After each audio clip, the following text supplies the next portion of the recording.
Hello friends, welcome back to our channel ఈ సేవ మీ అందరి సేవలో. రేషన్ కార్డ్ పెండింగ్ ఉన్నవాళ్ళు స్టేటస్ చెక్ చేసుకోవడానికి అండ్ కొత్తగా రేషన్ కార్డ్ అప్రూవ్ అయిన వాళ్ళు రేషన్ కార్డ్ డౌన్లోడ్ చేయడానికి ఈ వీడియోని స్కిప్ చేయకుండా చూడండి. ఇప్పటికే రేషన్ కార్డులు చాలా వరకు అప్రూవ్ చేశారు, కానీ కొంతమంది అప్లికేషన్స్ పెండింగ్లో ఉన్నాయా లేదా అప్రూవ్ అయ్యాయో తెలియక కన్ఫ్యూజ్ అవుతున్నారు. లాస్ట్ టైం కేసీఆర్ గారు కొత్త రేషన్ కార్డులు అప్రూవ్ చేయాలని ఆదేశాలు జారీ చేసినప్పటి నుండి తెలంగాణ ఫుడ్ సెక్యూరిటీ కార్డ్ వెబ్సైట్లో రేషన్ కార్డ్ సెర్చ్ ఆప్షన్ని అండ్ పెండింగ్లో ఉన్న రేషన్ కార్డులు స్టేటస్ చూసే ఆప్షన్ని డిజేబుల్ చేయడం జరిగింది. అయితే నిన్నటి నుండి మళ్ళీ ఫుడ్ సెక్యూరిటీ కార్డ్ వెబ్సైట్లో సెర్చ్ ఆప్షన్ని ఎనేబుల్ చేశారు.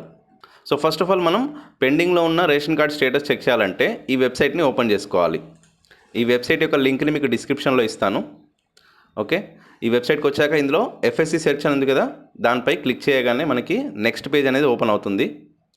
ఇందులో మనకు రేషన్ కార్డ్ సెర్చ్ ఉంది కదా, ఇందులో 2 ఆప్షన్స్ ఉంటాయి.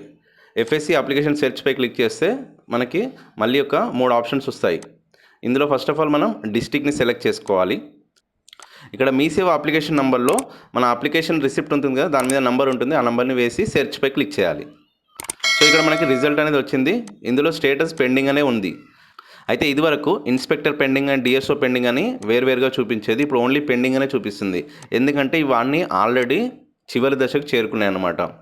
సో ఇవి ఏంటి అంటే మ్యాక్సిమం యాడ్ మెంబర్ డీటెయిల్స్ చేసిన వాళ్ళు లేదా కరెక్షన్ చేసుకునే వాళ్ళు మాత్రమే పెండింగ్లో ఉన్నాయి. అండ్ కొత్త రేషన్ కార్డ్ అప్లై చేసుకున్న వాళ్ళలో ఎలిజిబుల్ కాని వాళ్ళని రిజెక్ట్ చేయడం జరిగింది. ఓకే, నెక్స్ట్ వచ్చేసి మనం రేషన్ కార్డ్ డౌన్లోడ్ చేసుకోవాలంటే ఫస్ట్ రేషన్ కార్డ్ నెంబర్ మన దగ్గర ఉండాలి. ఇక్కడ రేషన్ కార్డ్ సెర్చ్లో ఎఫ్ఎస్సి సెర్చ్ అని ఉంది కదా, దానిపై క్లిక్ చేస్తే ఇందులో రేషన్ కార్డ్ నెంబర్ అనే దానిపై టిక్ పెట్టేసి ఇప్పుడు మనం కాపీ చేసుకున్న రేషన్ కార్డ్ నెంబర్ని వేయాలి, లేదంటే మీ దగ్గర ఉంటే టైప్ చేయండి. తర్వాత సెర్చ్పై క్లిక్ చేస్తే మీకు రేషన్ కార్డ్ అనేది చూపిస్తుంది. సో ఇందులో ఎంతమంది మెంబర్స్ ఉన్నారనేది టోటల్ కంప్లీట్ డీటెయిల్స్ అనేది వస్తుందన్నమాట. సో ఈ ప్రింట్ని మీరు డౌన్లోడ్ చేసుకోవచ్చు. కీబోర్డ్పై Ctrl+P అని క్లిక్ చేస్తే మీకు ప్రింట్ ఆప్షన్ వస్తుంది.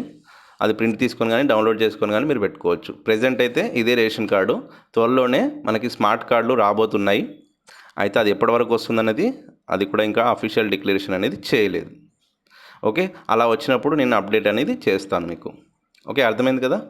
ఇందులో మీకు ఏమైనా డౌట్స్ ఉంటే నాకు కామెంట్ బాక్స్లో మెసేజ్ పెట్టండి. అలాగే ఈ వీడియో మీకు నచ్చితే లైక్ చేయండి మరియు అందరికీ షేర్ చేయండి. ఇలాంటి మరిన్ని యూస్ఫుల్ వీడియోస్ కోసం మన ఛానల్ని తప్పకుండా సబ్స్క్రైబ్ చేసుకోండి. Thank you.